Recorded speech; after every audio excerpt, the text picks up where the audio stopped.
नमस्कार दोस्तों, मैं आपका दोस्त आशीष पुंडीर आपके अपने चैनल ASR इंग्लिश पे आपका स्वागत करता हूँ। आज हम एक शॉर्ट स्टोरी, एक छोटी सी स्टोरी है गाइस, उसको पढ़ेंगे। प्लीज़ लास्ट तक बने रहिए। स्टोरी का टाइटल है the wolf and the goat. Wolf का मतलब होता है भेड़िया, एंड का मतलब होता है और गोट का मतलब होता है बकरी। मतलब एक भेड़िया होता है और एक बकरी होती है, उसके बारे में स्टोरी है।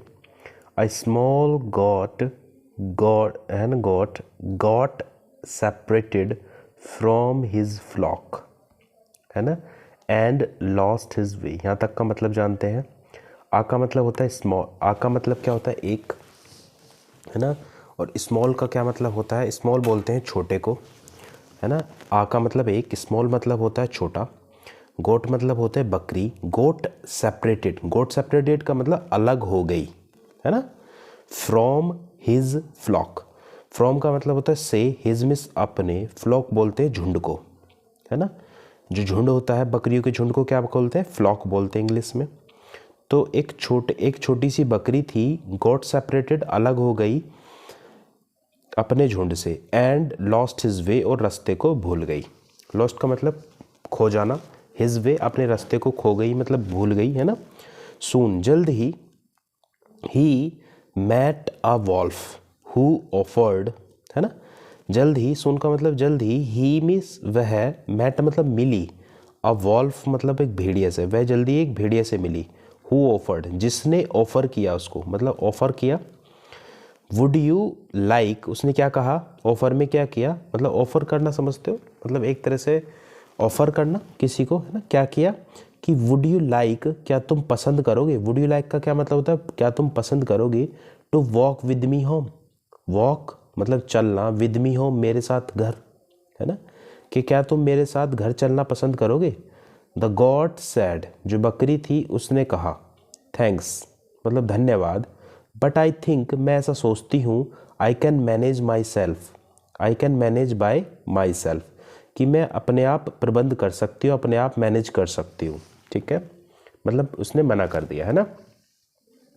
द वॉल्फ सैड दैट जो भेड़िया था उसने कहा, क्या कहा, ही वॉज वरीड मतलब वो चिंतित है, दैट की अ विग्ड एनिमल, विग्ड बोलते हैं दुष्ट को, एनिमल बोलते हैं पशुओं को, might hurt the goat, might बोलते हैं सका, है ना, कि बकरी को हर्ट कर देंगे, नुकसान पहुंचा देंगे।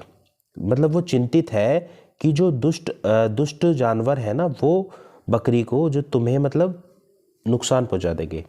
द गोट ऑब्जर्व दैट गोट ने ऑब्जर्व किया, ऑब्जर्व का मतलब होता है उसने देखा, ध्यान से देखा, दैट की he did not think anybody else would hurt him. He did not think मतलब वह नहीं सोचती थी, ही डिड नॉट थिंक वह नहीं सोचती थी कि एनीबडी एल्स कोई और, वुड हर्ट हिम कि वुड हर्ट हिम कि कोई और उसे हर्ट कर देगा, मतलब उसे हर्ट कर देगा, नुकसान पहुंचा देगा, एक्सेप्ट द वॉल्फ भेड़िया के अलावा कोई और उसे नुकसान पहुंचा देगा, मैं ऐसा नहीं सोचती थी। द वॉल्फ सैड भेड़िया ने कहा, रेदर देन का मतलब होता है इसके बजाय, द गोट बीइंग हर्ट मतलब बकरी, बीइंग हर्ट बकरी को हर्ट किए, बाय समबडी एल्स किसी, समबडी मतलब किसी दूसरे के, किसी और के अलावा, कि कोई और बकरी को हर्ट करे, इसके अलावा, है ना, इसके बजाय। ही वुड इंस्टेड मतलब इसके बजाय, pack him inside his tummy, he would मतलब वह उसे अपने टमी बोलते पेट को, इनसाइड का मतलब होता है अंदर, पैक करना किसी को, है ना, पैक कर लेगा। तो ही वुड मतलब वो उसे, मतलब यदि कोई और उसे नुकसान पहुंचाता है तो वह उसे अपने पेट में पैक कर लेगा।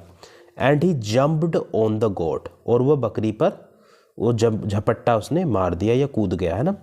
The goat attacked in return जो बकरी थी उसने भी रिटर्न मतलब वापसी में उस पर आक्रमण कर दिया, एंड रैन अवे और वो भाग गई, है ना। तो गाइज इससे सीख क्या मिलती है कि be careful in all situation, सभी परिस्थितियों में ना मतलब सचेत रहो, किसी पे भी विश्वास मत करो, आसानी से विश्वास मत करो, सचेत रहो, सतर्क रहो।